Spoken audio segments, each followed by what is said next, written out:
All right, hello, and welcome to the golf etiquette training presentation for Summit Valley Country Club.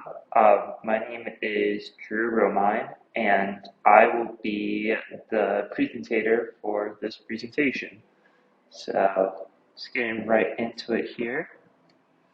So, on the agenda for the presentation for today, we are going to cover the mission statement of Summit Valley. I do think that it's really important to know what is the mission statement and what is the purpose behind the company. So that way, when we're working in the future, we know how to act accordingly and what the message is behind the club and what the experience that we want to give. And just cover basically what is golf etiquette, just like the basics of it, and how it's practiced every day on and off the golf course. Why is golf etiquette important? So, again, reasons why we can use golf etiquette on the course as well as while we're working around or driving on the golf course, and we'll get into that a little bit later. And lastly, to kind of touch on it a bit, how we use golf etiquette at work and how we can use it to increase the satisfactions and experiences of our customers. So, start out with the mission statement of Summit Valley. Summit Valley Country Club delivers the ultimate private club experiences for members and guests. The Summit Valley atmosphere fosters relationships, a sense of community, and a recreational experience that lasts a lifetime. Members and staff partner to create a culture of excellence to provide the most memorable golf experiences. So again, covering what that basically means is, a lot of the collaborations that come from us and interacting with the members, that creates the experiences right there for them, and that's what triggered the most memorable experiences at the club. So we want to make sure that anytime that we're interacting with our guests or customers, that we want to make sure that we're respectful and courteous of them, especially while on a golf course. So, covering what is golf etiquette. So, golf etiquette is described as a set of rules or practices set in place to help make the game more safe and enjoyable for everyone. So, examples of that is not talking when someone is about to swing a golf club or putting.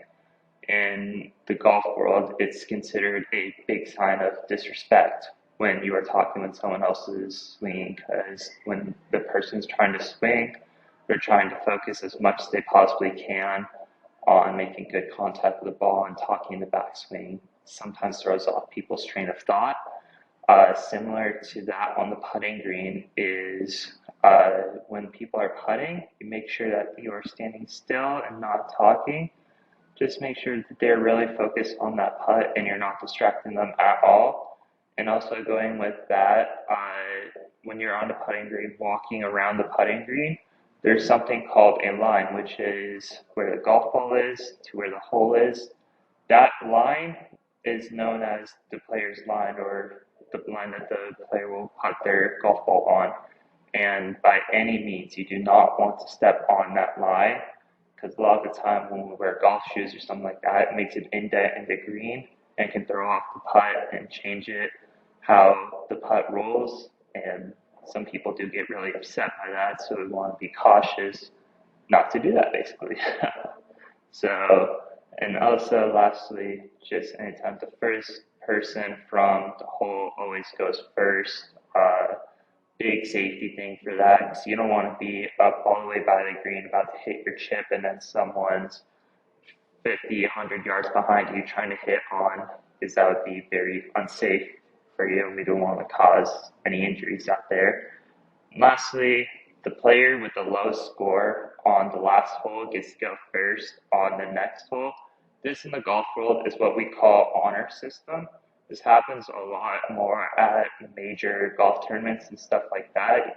We don't see that on your day-to-day play, but if you are in a bigger event or if members are out there playing a golf event or something like that, that is something that is taken into an account normally. So why golf etiquette is important, kind of touching on that on the last one, for the safety of the game. Again, we want to make sure that our players out there are remaining as safe as possible and making sure that they are in danger of getting hit by a golf ball anywhere. Especially, you'll see this with younger beginner golfers. Uh, Finally, golf at the end of the day, it's a gentleman's game, and it's up to us to uphold and keep it that way. So, how golf etiquette can be used at work is when you're out on the golf course or driving around the clubhouse, making sure that you're being cautious of people swinging and putting. Again, kind of going back to what we said earlier, it's kind of, the person's trying to focus as much as they can on making a good swing there. So, anytime that you're even like close to people or it's in question, just go ahead and stop, wait for them to swing, and then carry on. No one in management will be upset with you for waiting or anything like that. Any task can wait for that situation. Uh, when playing on the golf course, be cautious of, sorry, I was supposed to say members, but members playing around you. Uh, Members do get upset if you cross over into them or if we're somehow waiting on them. So just make sure that you're always keeping ahead of the members and you're not holding them up. And lastly, you see here, just remember RRS. Be safe, be respectful, and be responsible. Just make sure you're being safe out there, you're being respectful to all the members, and if something does happen, you own up and be responsible for your actions. These are the references that were used in my presentation, and thank you so much for your time, and hope you have a good day. Hello?